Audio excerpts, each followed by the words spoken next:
क्या आप जानते हैं कि राधा रानी का जन्म सामान्य बालकों की तरह माँ के गर्भ से नहीं हुआ, बल्कि वो एक कमल के पुष्प पर प्रकट हुई थी। लेकिन कमल के पुष्प पर ही क्यों? एक सुबह जब वृषभानु महाराज स्नान हेतु सरोवर पर पहुँचे, तब अचानक सरोवर के मध्य से एक प्रकाश प्रकट हुआ। वह प्रकाश धीरे धीरे कमल के पुष्प में रूपांतरित हो गया और उस कमल पर थी एक अनुपम बालिका, तेजस्विनी, दिव्य, स्वर्णिम आभा से दमकती हुई। वह कोई साधारण बालिका नहीं थी, वह थी राधा, श्री कृष्ण की आत्मा का प्रतिरूप, उनकी आह्लादिनी शक्ति, उनके प्रेम और आनंद का मूर्तिमान स्वरूप। जैसे कमल कीचड़ में रहकर भी निर्मल रहता है, वैसे ही राधा रानी संसार में रहकर भी सदैव अलौकिक, शुद्ध और दिव्य रही।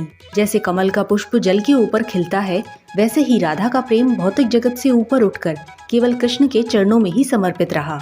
लक्ष्मी जी को भी कमलवासिनी कहा जाता है और राधा जी को भी।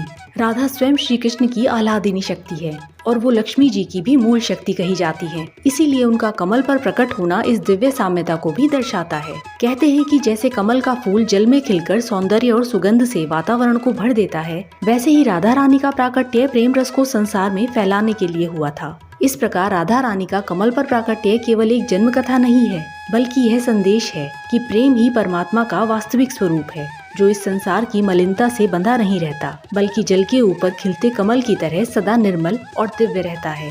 और राधा रानी उसी प्रेम की अनंत धारा है। जय जय श्री राधे।